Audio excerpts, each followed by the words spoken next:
My name is Eric White. I'm one of the adult librarians here at Woodridge Library, which is part of the DC Public Libraries. And we have hosted a number of programs that some of you might have taken advantage of by going to MLK. We recently showed the Barry Farms film last week. And today we have a distinguished professor, Dr. Greenidge. Yes, thank you. Who will be joining us this evening. We invite you to go on to dclibraries.org to find out more about all the wonderful programs and events that are taking place throughout our library system. A number of our branches, and there are 26, are hosting programs that you want to take advantage of. Also, we have a variety of information sources, books, online sources, databases, free access to newspapers, free access to a limited amount of printing, a number of programs for adults, children, and teens throughout the system. So please go to our website and check it out.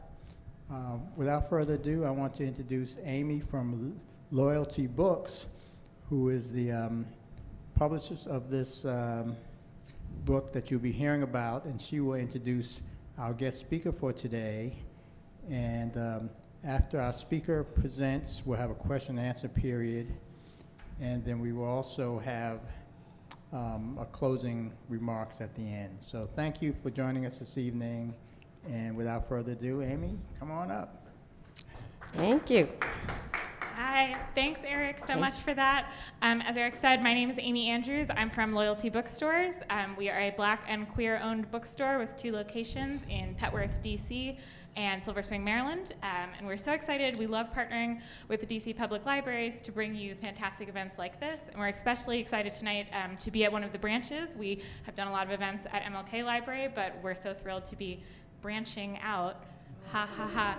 I'm so sorry.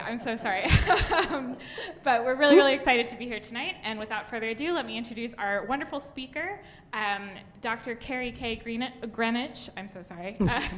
Greenidge, the author of tonight's book, which is The Grimkes, The Legacy of Slavery in an American Family. Dr. Greenidge is a Mellon assistant professor in the RCD at Tufts University and the author of Black Radical, The Life and Times of William Monroe Trotter, winner of the 2020 Mark Linton History Prize, among other honors. She lives in Westboro, Massachusetts, and has traveled all the way here to talk to us today. So without further ado, here you go. Thank you so much.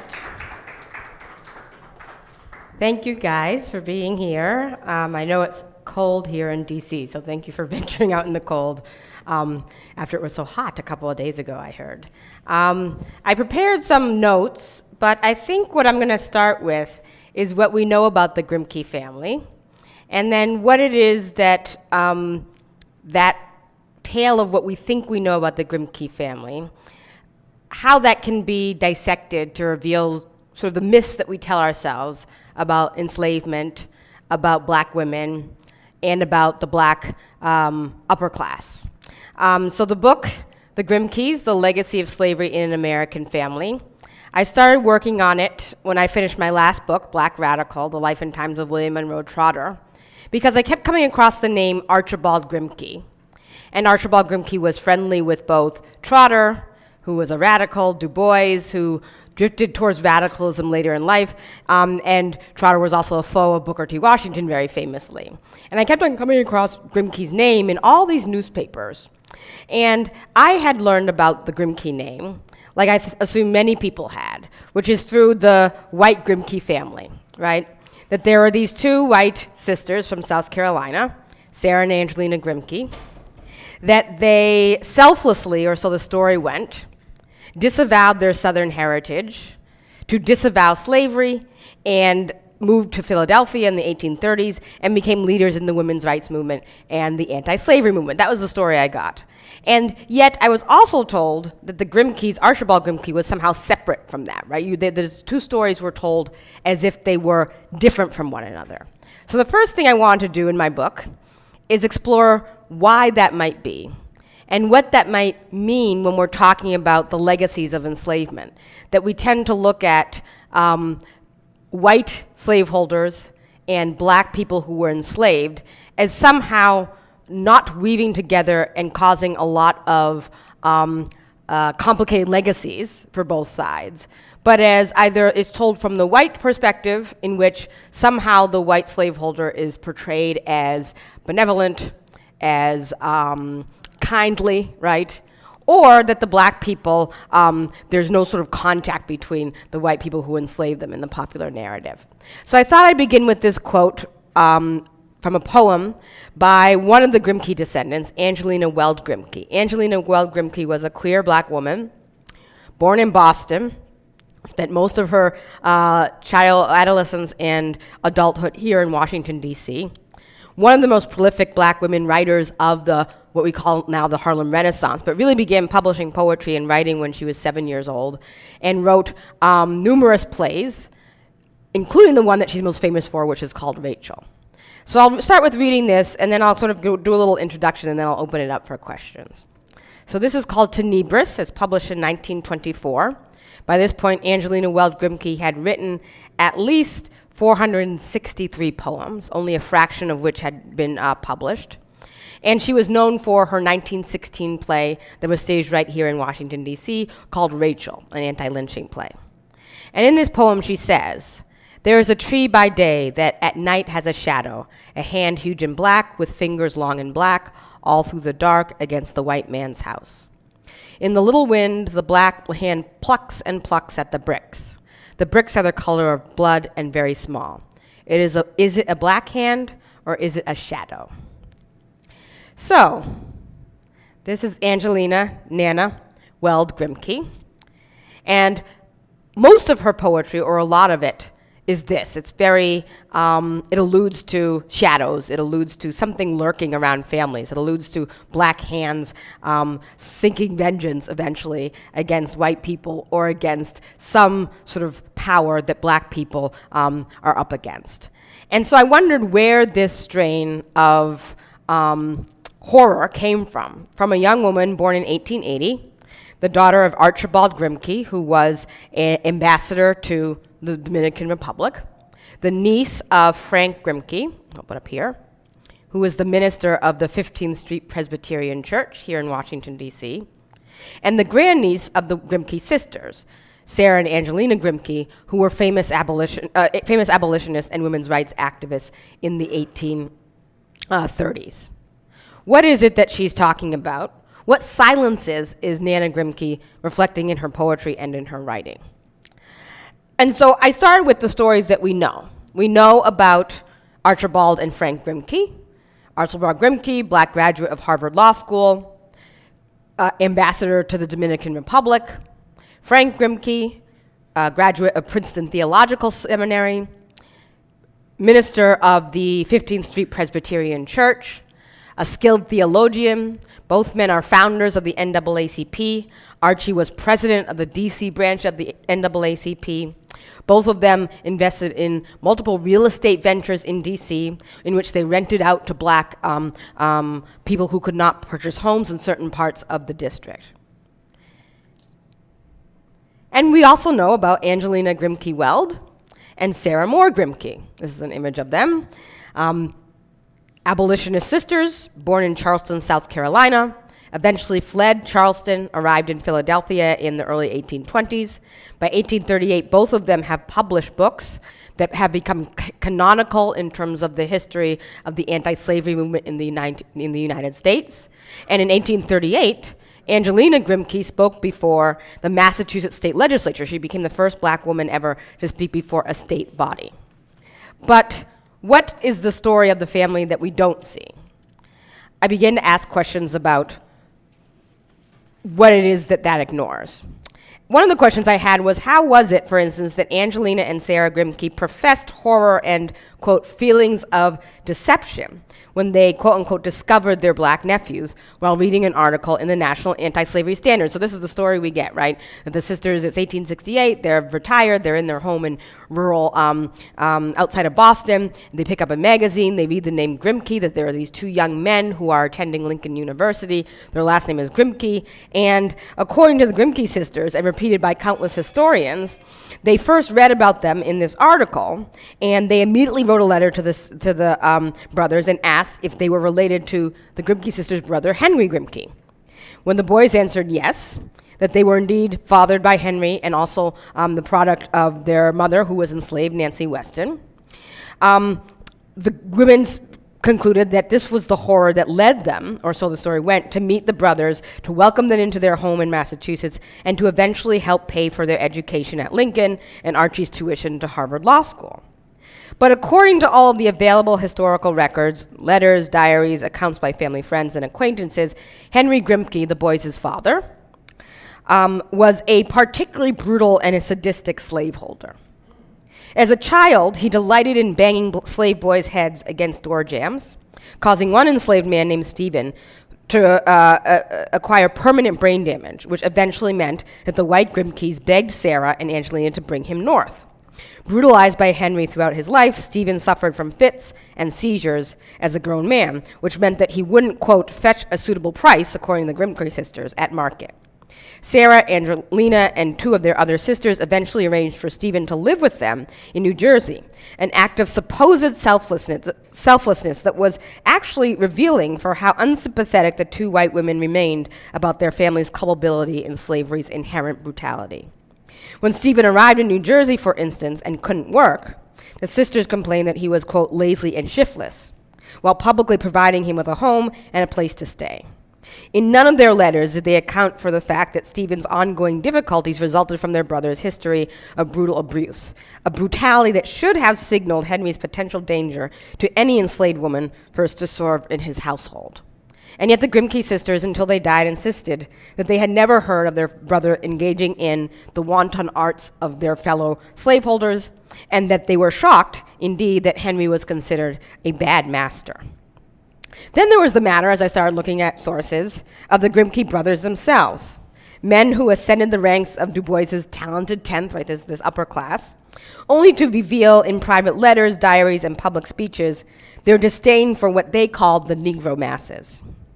Raised by their mother, Nancy Weston, to see themselves as exceptional, they were raised to believe that they were colored Westons, as their mother called them. Here she is. And that the greatest blood of the South, Nancy's words, flowed through their veins. Raised in this way, both Frank and Archie used the same derogatory language that Sarah and Angelina often used when talking about those they referred to as the lowly slaves, those who they described as shiftless, as creeping in immorality, and as, quote, looming in irrespectability. The brothers, for instance, used these same terms when they talked about the community in Black D.C., describing black people in D.C. as the majority of our colored people, said Frank, are creeping venues of immorality. It is our job as the better classes to lift them up. As pastor of the 15th Street Presbyterian Church, Frank transformed the institution, which was founded by John F. Cook as the first African Presbyterian church. And he turned it from a welcoming congregation that welcomed, quote, all classes of colored people into a bastion of postbellum color politics, to use the words of one of his most famous parishioners, Blanche K. Bruce. Although Grimke transformed 15th Street Presbyterian into a vibrant center of civil rights and community activism, he also policed his parishioners' private lives. He suspended women, for instance, for supposedly being improper, for being immoral. And he publicly criticized working class and darker-skinned black residents for their supposed, quote, shiftlessness and tendency to, quote, hang bare-armed out of windows and give the white citizens every reason to distrust us. Similarly, as Consul of Santo Domingo, the Dominican Republic, Archie often referred to the Dominican peasants as, quote, incapable of self-government and, quote, in need of economic intervention from our proud Yankee ancestors to their north. Here he sounded more like a white northerner overseeing the confiscation of freedmen's land than in the 1860s than a black man dedicated to racial equality. Finally, the more I looked at the records, I questioned how it was that the Grimke brothers treated the black women in their lives, despite the fact that they both were very public supporters of women's suffrage, and despite the fact that they both publicly spoke about the need for women's equality. Frank, for instance, married this woman, Charlotte Louise Fortin, a fourth-generation Philadelphia abolitionist and public intellectual in her own right, the first black woman to publish in the Atlantic Monthly, and a teacher of freed people on the South Carolina Free Islands. However, after their only child, Theodora, died in infancy, Frank insisted that Lottie had to, quote unquote, give up such foolish things as public displays of her politics. Although he privately was devoted to Lottie and proud of her past accomplishments, Frank feared that, quote, the exposure of a pastor's wife, particularly a colored wife, could jeopardize the respectability of 15th Street Presbyterian Church. And so Lottie spent the last 40 years of her life as a, quote, colored society lady, supporting equally brilliant and publicly minded black intellectual women like Anna Julia Cooper and Mary Church Turrell. Archie, meanwhile, raised his daughter, Angelina Weld Grimke, here she is as an adult, with every advantage that his money and political influence could buy. Yet his relentless criticism of Nana's passion for poetry and novels, of her supposed laziness in school, and particularly of her, quote, inappropriate relationships with women, end quote, meant that Nana Grimke grew up constantly failing to meet the requirements of a, quote, colored elite, as she called them, that were, in her words, obsessed with racial respectability. When Nana fell in love with a man, for instance, an attraction that Archie, Frank, and Lottie had constantly wished for, following Nana's unapologetic love for various female classmates, both black and white, Archie threatened to cut her out of his life forever. The black man, Archie insisted, was too dark, his work as a musician entirely unsuitable. The Grimkes book then, this book, what I'm attempting to do, is attempting to explore these complexities of what the scholar Saidiya Hartman calls slavery's afterlives. And I seek to do that by asking questions that are as important today, I would argue, as we reap the effects of late-stage capitalism and the failed promises of the civil rights and Obama era, as they were in the Grimke's time. How does the racial and sexual violence of Southern slavery continue to affect families, communities, and the ways in which black people communicate with and understand our blackness? What was the real cost of birthing a post-bellum, quote, colored elite from the rampant sexual exploitation of enslaved black women by slaveholding white men? And what does it mean that capitalist accumulation, supposed economic success, and professional achievement have never been enough to deliver us from America's racial abyss? So I will open it now for questions and comments. Thank you. Yes? So, first of all, I haven't read the book, but I'm looking forward to reading it. But one of the first things I noticed, I guess maybe in the preface in the first few pages, is the word elite. Yes. And because I have it on Kindle, I can see that it's in the book at least 100 times. Yes. And well, personally, and this comment and question, and that is, I found the word elite to be a little bit treacherous, spicy, almost as bad as the N word. But Mm-hmm. it's not a bad word. Mm-hmm. You know, it's complicated. Mm-hmm. So my question is, when you use the term elite,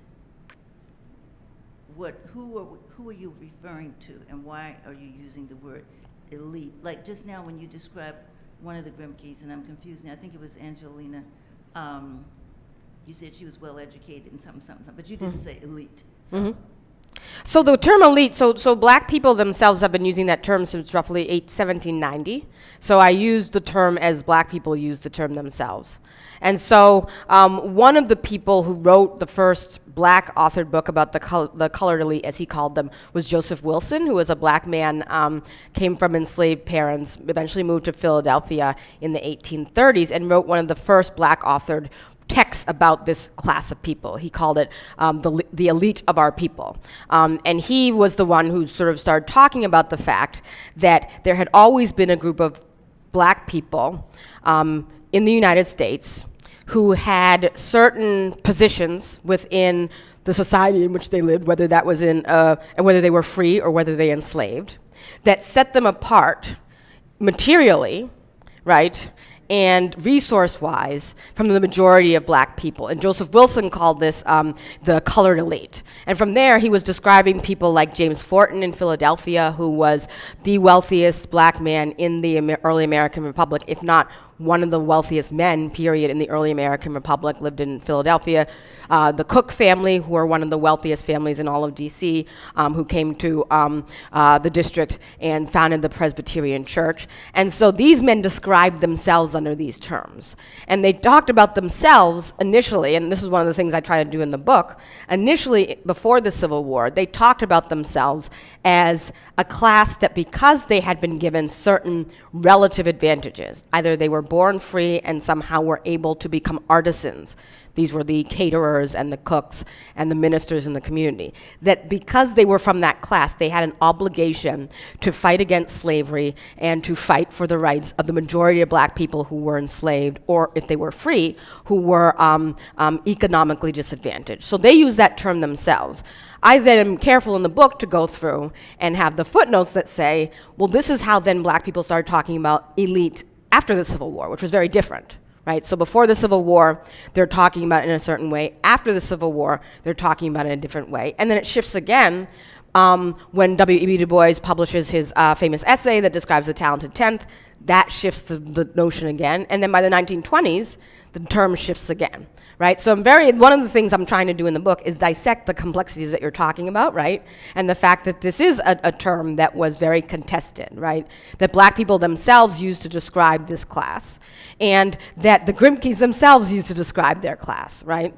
And one of the questions I had was, what does that actually mean in the context of when the Grimkes, whichever generation of the Grimkes I'm talking about, when they were alive, right? What did it mean that Archibald and Frank are born to this woman, I'll go back to her, Nancy Weston, who comes from what they termed themselves as the colored elite of Charleston. This was their term for themselves. They had something called the Brown Fellowship Society. Their specific instructions was that it was for the elite of our people, or the colored elite. Those were their terms. And Nancy Weston was a part of this, although she was enslaved.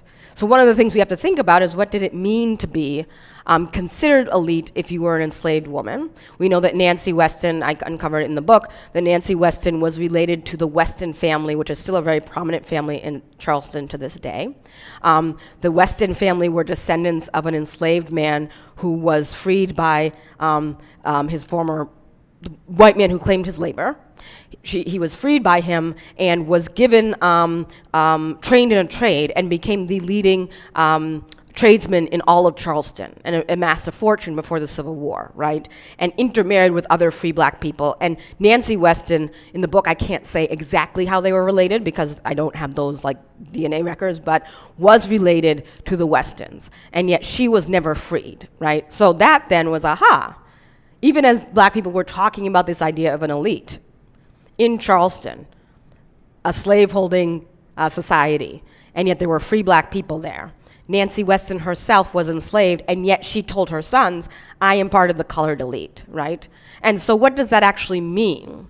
And what are the complications that come with that? On one hand, she raised her sons to think of themselves that there were opportunities beyond their enslavement, which was a very powerful thing. So that by the time the Civil War ended, Archie and Frank, who were teenagers and were horribly abused by their brother, which is described in the book, and confined to the Charleston jail and brutalized, they get out of the jail and they have no questions that they're gonna go to college, right? How did they get that in their mind, I would argue, is Nancy Weston, who would tell them, you know, we are of the elite, we are going to escape. So in that way, that's a very powerful trope. On the other hand, I would argue, by the end of the Civil War, the colored elite shifts again, and Archie and Frank come to the North, and they go to Lincoln, and they realize that, yes, they were elite in the mind of their mother, but when they get to Lincoln, they don't have the same background as the majority of black students who were there specifically at that moment, right? Who were mostly children of free black Northerners or free Southerners, and who had, relative to the Grimke brothers who had nothing, had, you know, when vacations happened, they could go see their family and tough stuff like that. So then colored elite changes again. And then The Grimke brothers arrive in D.C. They've made it, supposedly, right? Archie goes to Boston. He founds an all-black law firm. And then they themselves start to create the boundaries of what the color elite meets again. They start to write about that the meaning has changed, right? And so really what the book is an exploration of what does that actually mean, right? And how does that complicate the way that this particular class of people who use this term amongst themselves, how did it shape their politics, right? How did it make them react to black people around them, who they very sincerely wanted to uplift, right? And many historians have covered the complexities of even that term, right? The Trotter book, right? Trotter was of this class as well, but he would never say that he was, right? Because he was taught that just because his mother was freeborn did not distinguish him from the black masses. And so even though we would look at his credentials and just say, oh, this is somebody who's doing pretty well, he shirked that term. And I argued in my first book, well, that gave him the segue to radicalism, right? The Grimkes, I argue in the book, had a very different relationship to that term, right? And so part of the project of the book is exploring, what does that mean that they and their particular group, right? And I'm talking about a very specific group, kind of had this very, very long-term throughout their lives, very contested relationship with what that meant. That was a really good explanation. Thank you. You're welcome. I just want to share, here in Washington, for instance, a lot of white folks have picked up on the term. In fact, somebody even wrote a book titled, I think, The Original Black Elite. Yes. And lots of people have written about it. And somewhere along the line, I think we have to remind people that the lines were actually blurred. Oh, another book that mentions black elite a lot is the one about New York, written by a person who teaches English at the University of Maryland, and the name is escaping me. Gary, what book is it? Anyway. Mm-hmm. So here in Washington, there's a neighborhood called LeJoy Park. Mm-hmm.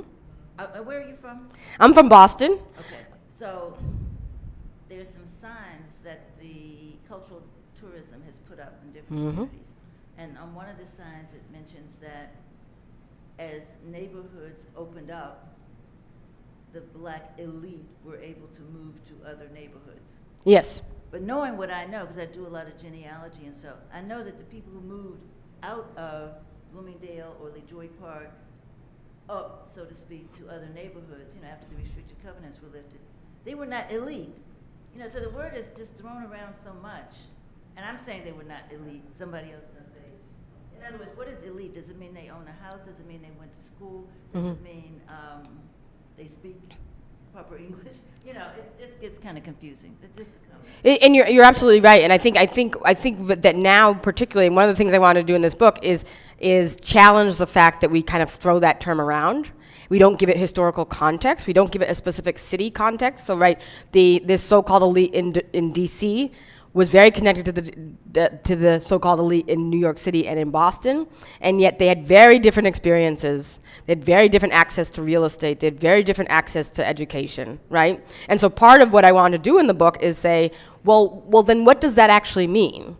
If there's this class of people, right, this talented 10th, right, you went to different cities, you went to different places, there's all these codes, and Angelina Weld Grimke, the poet, talked about this a lot in her diaries, right? There's all these different things. In 1880, being elite might mean that you were a caterer and a small business owner. By 1890, so that's only 10 years later, it meant that you had to be somebody who had served in federal office, right? And by 1910, 19-teens, it meant, well, you had to be the second generation of somebody who served in office. And by the 1920s and 1930s, it meant you had to have a long record of home ownership in a certain neighborhood, right? And by the 1950s, it shifted again, right? So you're absolutely right. I think people just kind of throw this around. They don't give it a specific context, city context, right? And part of what I'm arguing in the book is that when we look at the Grimkes, I think they're kind of a microcosm of the problem with that term, right? And the way that they struggled with that term throughout their life, right? Because, again, they're living through, every 10 years it changes, right? They're actually living through that and seeing that, right? When they arrived in D.C., nobody would talk to the Grimke brothers because they came from an enslaved woman, right? within about 15 years, nobody cares, right? So what does that do to like a society and a group, you know, if every 10 years the boundaries kind of shift? Pardon me, one more little comment. The book I was trying to recall is by Carla Peterson. Yes. Titled Black Gotham, A Family History.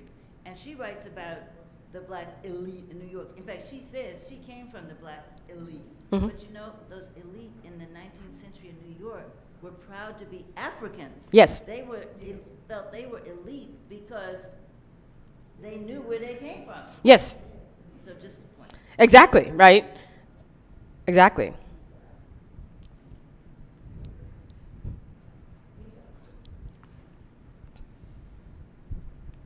Hi, quick question. So, well, actually, two of them. So first, were there ever any examples back in that time of people critiquing the term black elite? Because I know that you mentioned that at some point the Grimkes changed their definition of it to say, okay, well, this is what it was at one point, now we're here now, this is what we consider to be elite. Did they ever critique their own elitism and kind of recognize some of the hypocrisy there as far as claiming and preaching about wanting to bring about the liberation of their peoples while still kind of engaging in this paternalism? And then also, how has the changes in the definition of black elitism, or what it is to be black elite, how has that affected efforts towards economic liberation for those same people in this time? Excellent questions, and I like the way you use that term paternalism, because so there were a lot of people in their class, Trotter, for instance, Du Bois eventually, other members of their class who were very critical of this moment, right? And who wrote about it in essays, and who, talked about the limitations of thinking that a bank account and a house were enough. Those are the words of Trotter, right? And that somehow that was going to deliver the race, right? So there were a lot of people who were critical of this class. The Grimkes are representative in my imagination because they both, they so very clearly were traumatized in very real ways by their experience in slavery, an experience that they never talked about, right? And so if you can imagine, it's the end of the Civil War. When they go above the Mason-Dixon line, white people know that they are somehow related to the Grimke sisters. And so people think that they come from, quote unquote, good white people. That was actually a term that was used when Archie went to Harvard, right? If they ever ventured below the Mason-Dixon line, they're known that they are related to what used to be one of the largest slaveholding families in all the South. And what they know is that their experience underneath enslavement was horribly brutal, right? They lived in Charleston, and I go into detail this in the book, that Charleston in particular has a very well-documented history of just the violence, day-to-day violence that was inflicted upon enslaved people and free people on a daily basis, right? And they're growing up in that environment. So what does that then do? This was my kind of philosophical question. When they're growing up, and this is a picture of them right when they got to Lincoln, when they were first admitted to Lincoln University, they are about 1 year out of enslavement. What caught me about this picture is that the white Grimke sisters often said, well, we could tell that they were well treated because when they emerged from slavery, they were fat. These boys don't look very fat to me, right?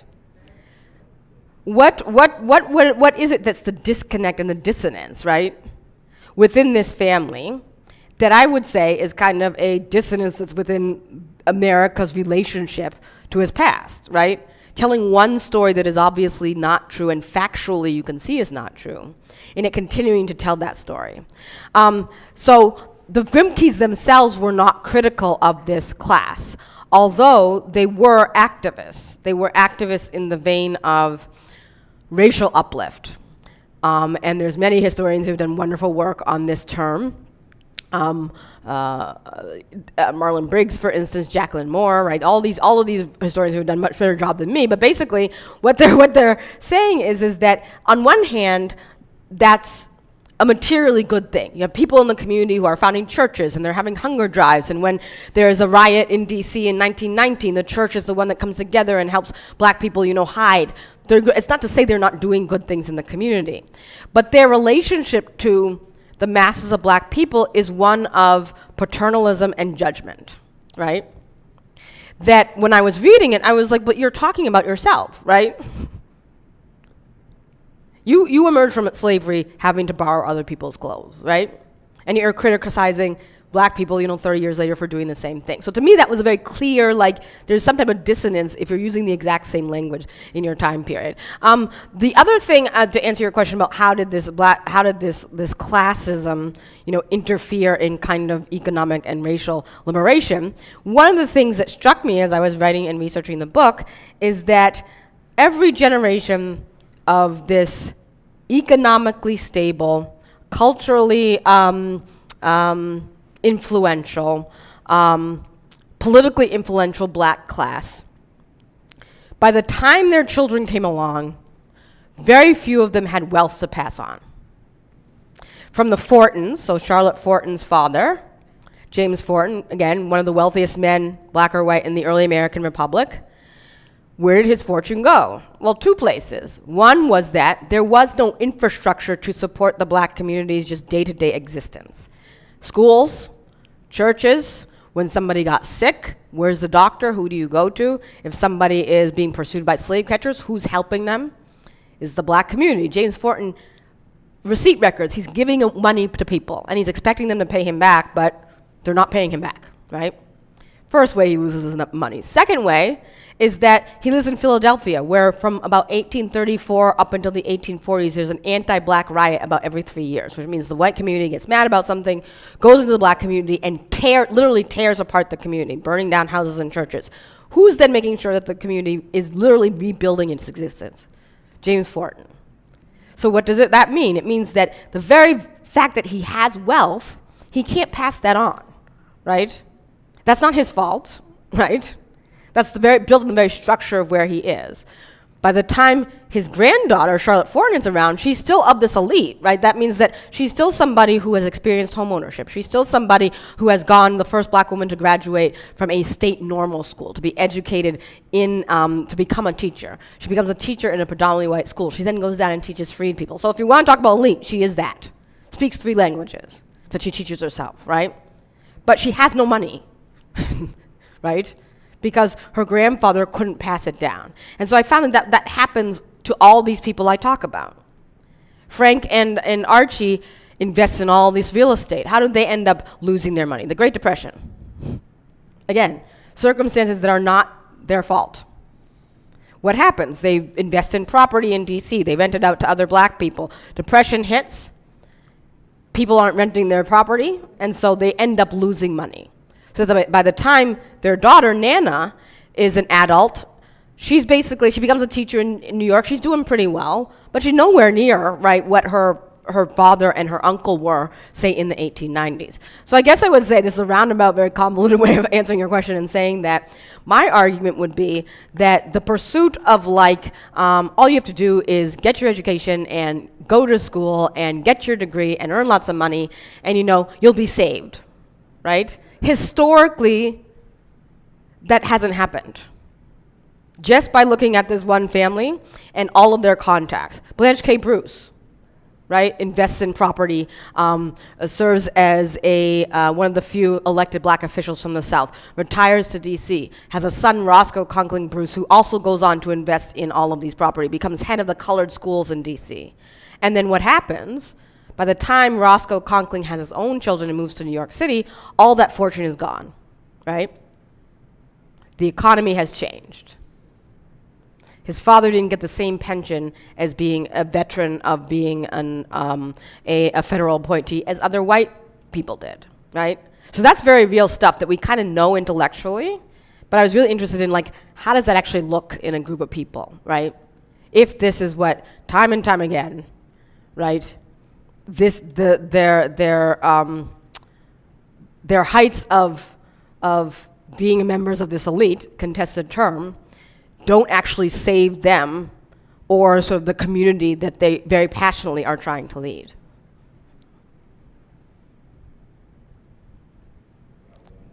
Yes.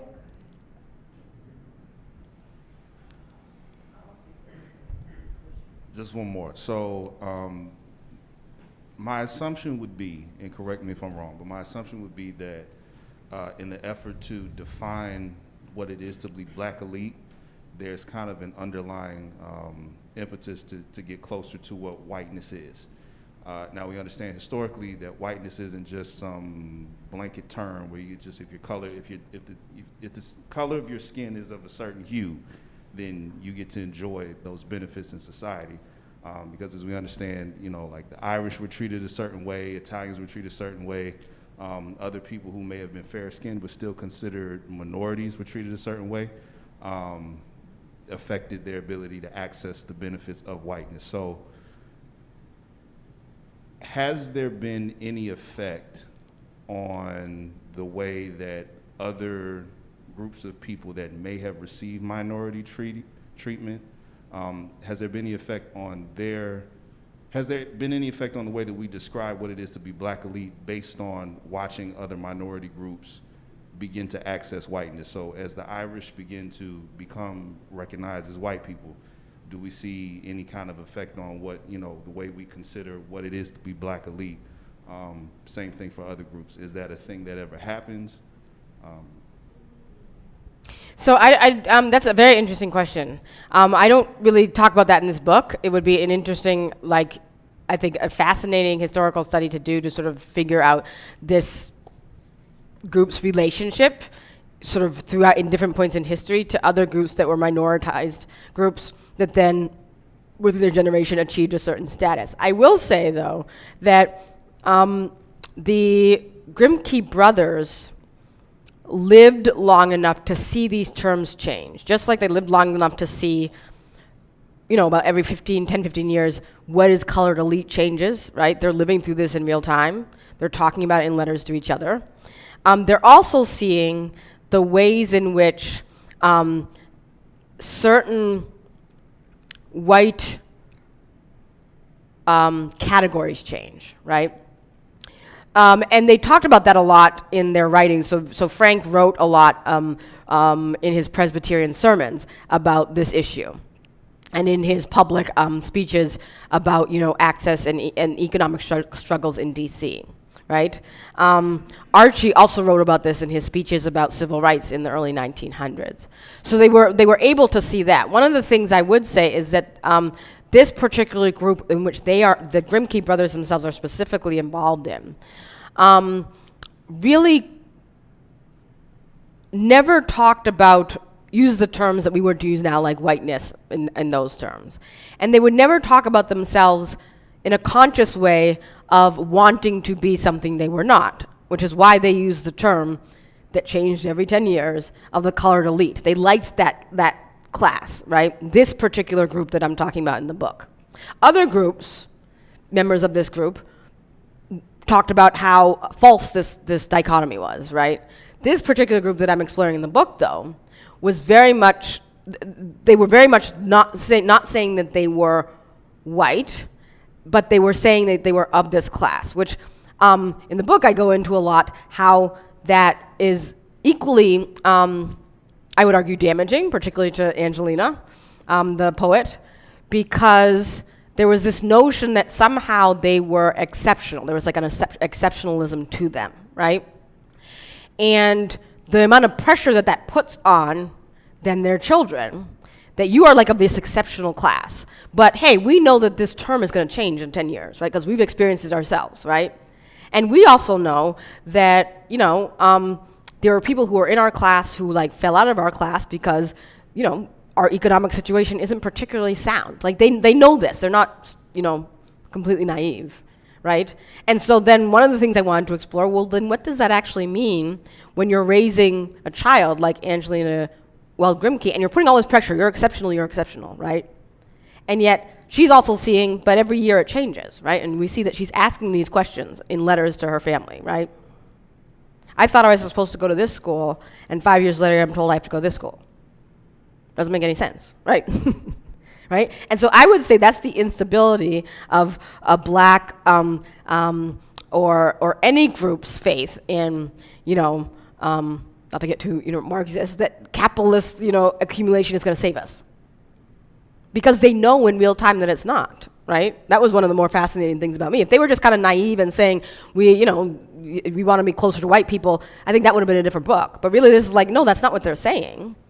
They genuinely believe that like they are doing a good thing and that they are of this class of their own. But that in itself, I would argue, can be just as problematic in the long run. Yes.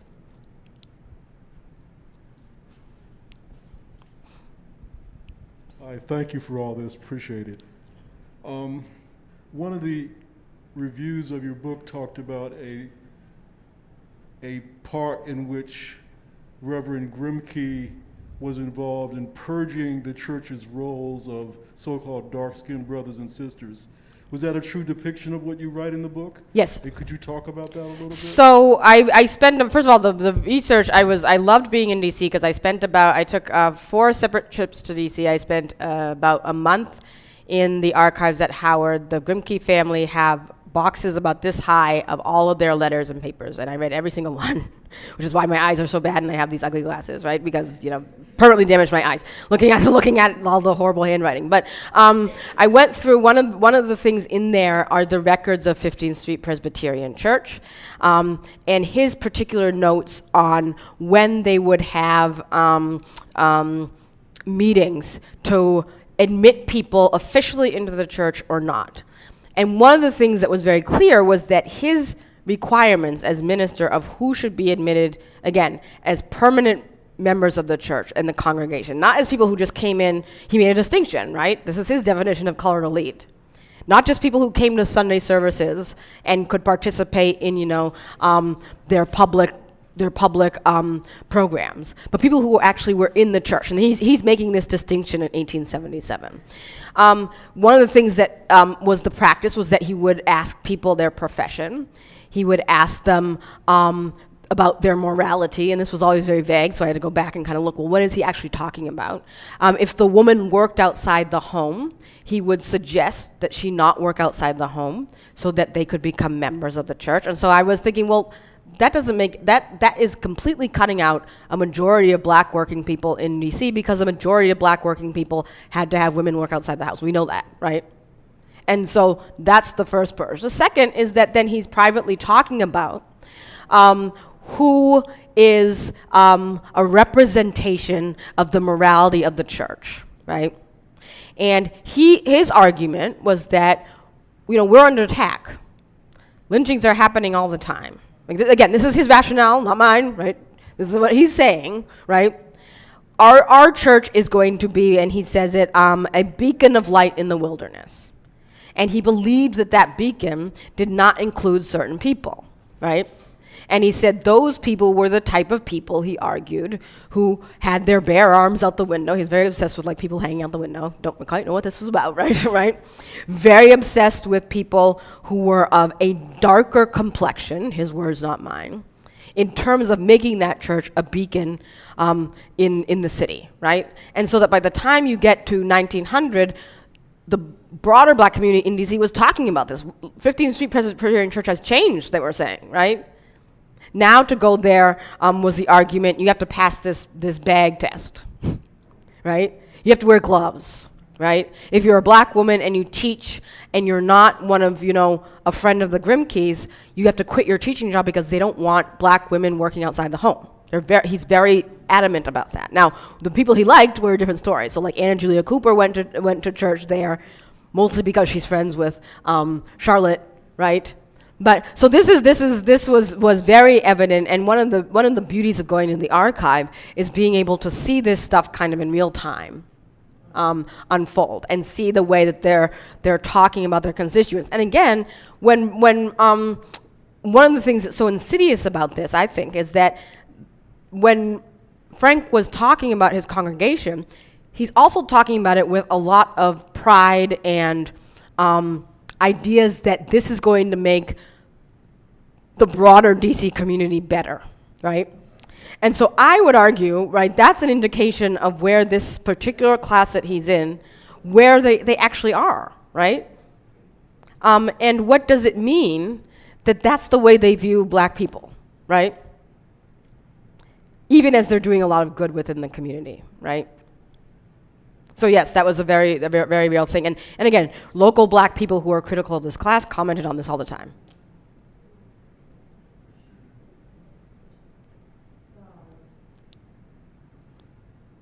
Other questions?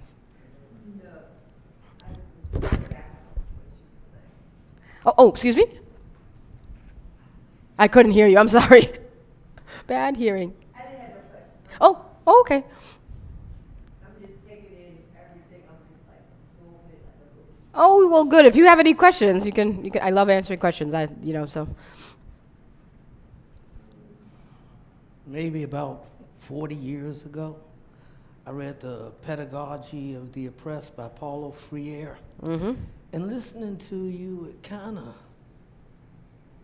made me look at it in a different way, as if it's kind of a blueprint of escapism, right? Because when you're dealing with the existence of empires that have a permanent caste system, right?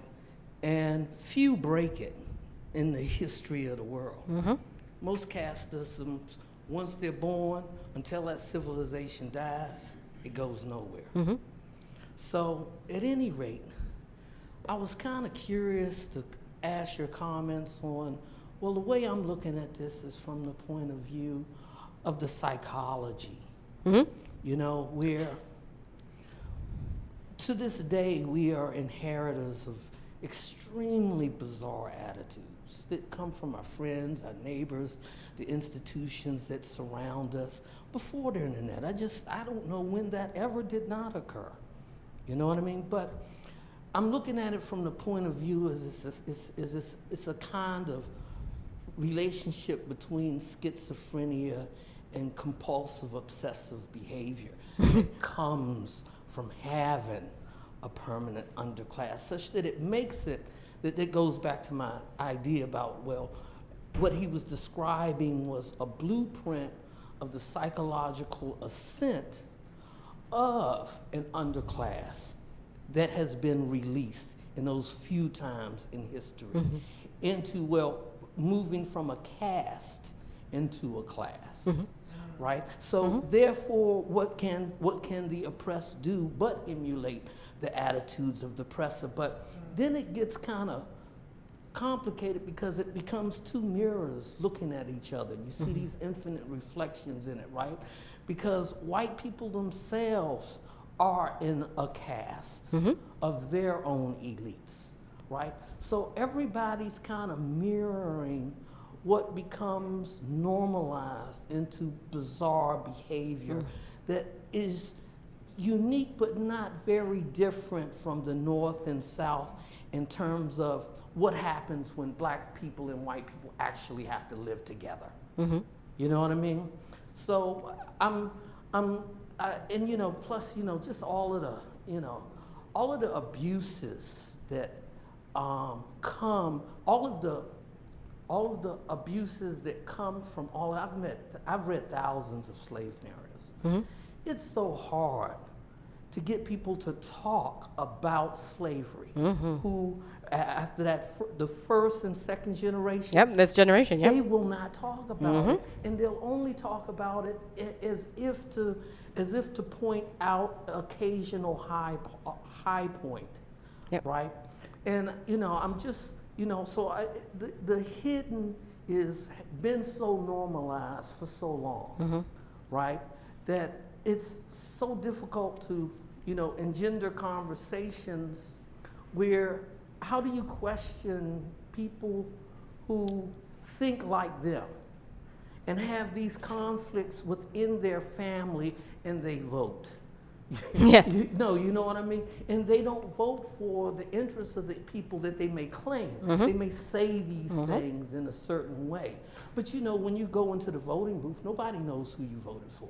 You know, so I'm just trying to say that the hidden part of our relationships in terms of how the United States is developed by not just having an underclass, but also having to avoid conversations about the demented nature of how we think and the reasons why we can't explore them.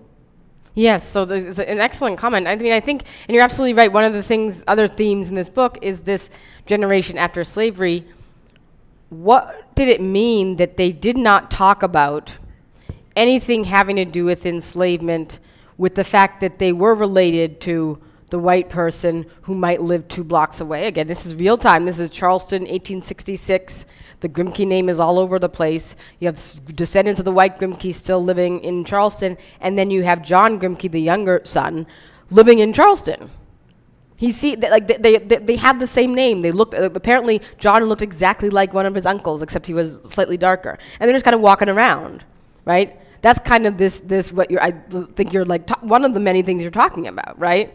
What does that then do over the long term, right? The only way that we know the details of the violence that the Grimke brothers suffered under enslavement is because on his deathbed, Archie Grimke tells his story to Angelina, and she literally like is writing it down. But that's probably what ruined my eyes the most, right? Because it's like she's literally writing it, and then she gets another. You can see where she got another pen because it like scribbles off, and then she gets more, and she's writing and writing and writing down what he says, and he basically his big quote is, well, my brother Montague was a brute, and your grandfather Henry was horrible, right? After spending 50 years telling her that there's nothing to know about slavery, right?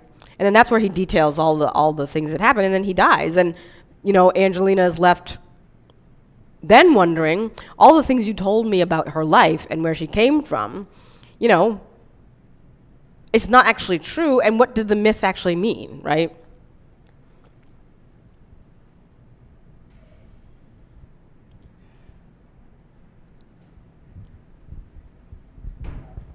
This will be the last question.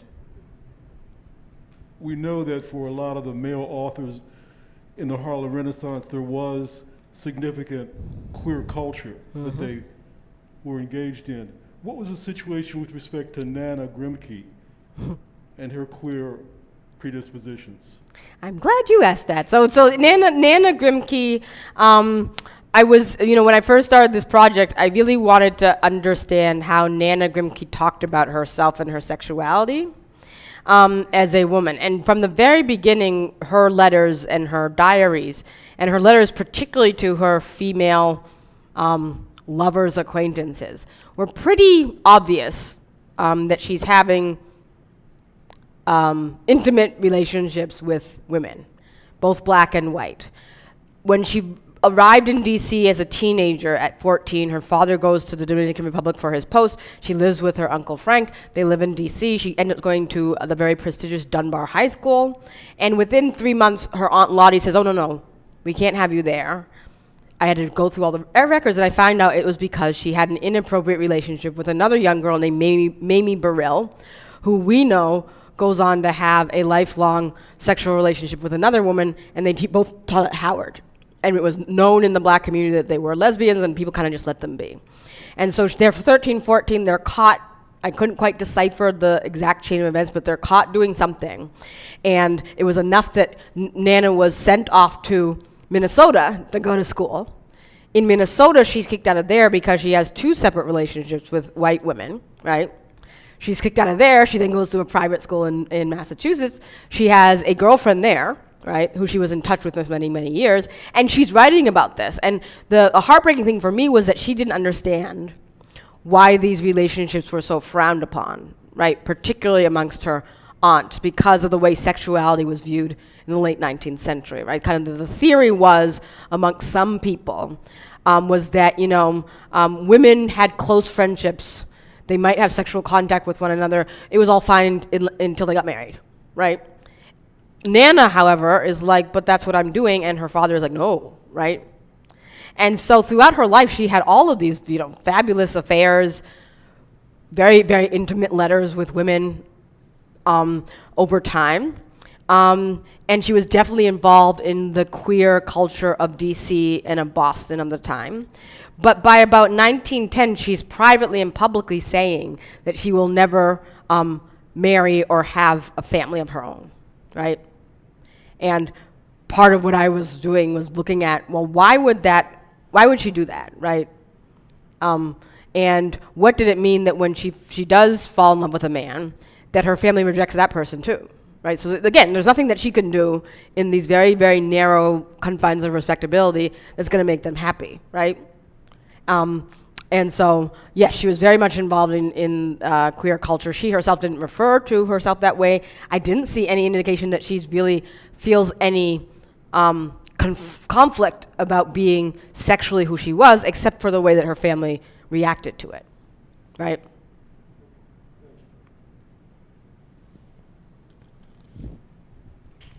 Oh, thank you.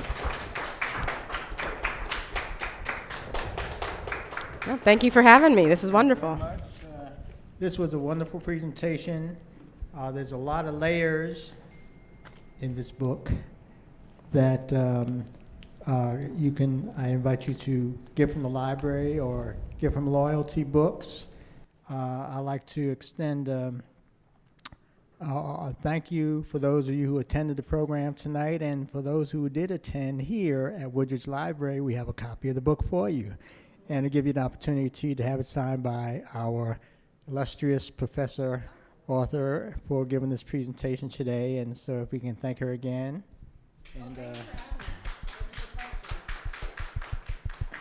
And we invite you to, be sure to get a library card from DC Public Library and come out to some of our other events and see what else is coming up this month and next month and into the new year. We have a lot going on. Thank you.